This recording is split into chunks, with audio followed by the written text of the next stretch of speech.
Cela faisait des semaines que Grand Ours Brun avait la tête sans dessus-dessous. Il tombait des arbres, tremblait au bourdonnement des moustiques. On murmurait dans la forêt que Grand Ours Brun était amoureux. Pour vous dire la vérité, c'était bien plus que cela.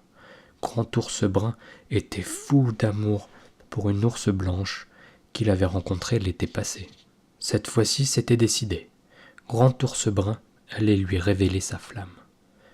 Sa déclaration serait si folle, originale, poétique, si romantique, que, c'est certain, elle dirait oui.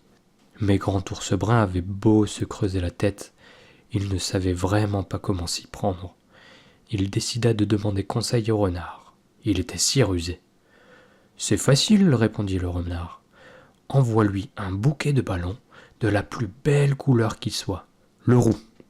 Et tu ajoutes un petit mot. Viens donc ce soir pour le dîner, nous nous blottirons dans mon petit terrier si tes fesses arrivent à entrer. Crois-moi, c'est sûr, elle ne résistera pas. Bonne idée, répondit l'ours, et il s'en retourna à sa grotte. Là, il rassembla une dizaine de ballons et y attacha le petit mot signé l'ours masqué. Ensuite, depuis la falaise, il lâcha le bouquet. Emportés par le vent, les ballons s'envolèrent et disparurent dans le soleil couchant. Quelques jours plus tard, au courrier de la forêt, une lettre de la part de Grand Ours Blanche. « C'est certainement pour moi, dit Grand Ours Brun. Les animaux de la forêt se pressèrent autour de lui. Grand Ours Brun s'éclaircit la voix et lut. « Des ballons, mais quelle idée! Mes amis les tortues les ont pris pour des méduses et ont manqué de s'étouffer. Quant aux autres, ils m'ont éclaté aux oreilles. Merci bien. »« Que faire ?» se demanda l'ours désespéré. Il n'en avait pas la moindre idée. Alors il rendit visite à l'écureuil. Il était toujours si prévoyant. « Tête, fit l'écureuil. Envoie-lui plutôt un radeau plein de noisettes, ou mieux encore de poissons. Tu sais bien, toi, que les ours en raffolent.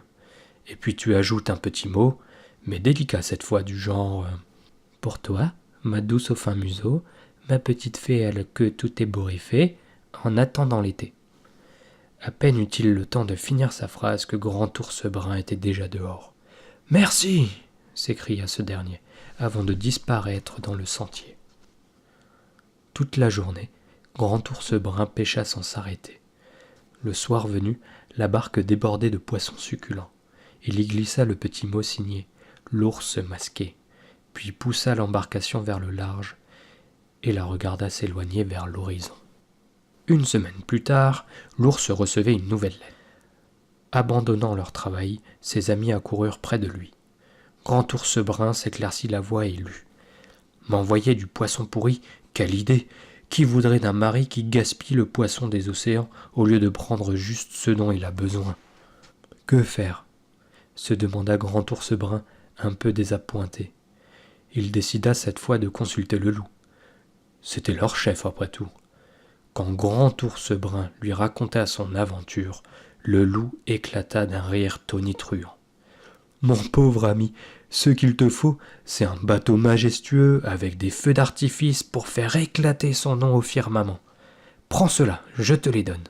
Avec ça, crois-moi, elle ne te résistera pas. » Tambour battant, l'ours courut s'acheter un bateau avec un moteur si puissant qu'en un rien de temps il se retrouva de l'autre côté de l'océan.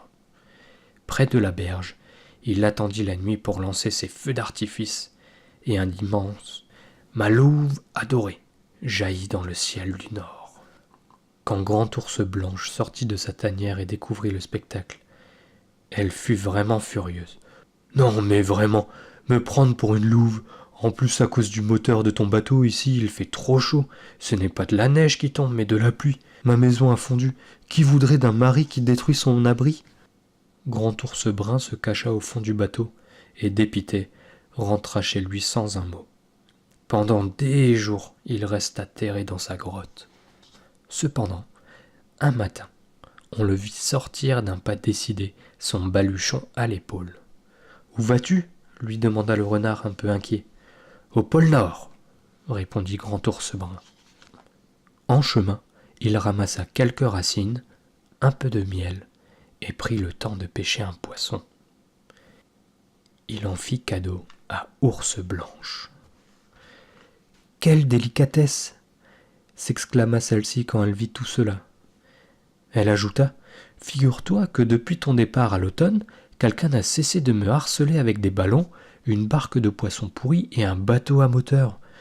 Tu vas rire, un instant j'ai cru que c'était toi. » Je ne sais si ce jour-là, Grand Ours Brun choisit de lui raconter tout ce que vous savez, mais ce dont je suis sûr, c'est que depuis ce temps-là, les deux ours vivent heureux, 6 mois au sud, 6 mois au nord, et que c'est très bien comme ça.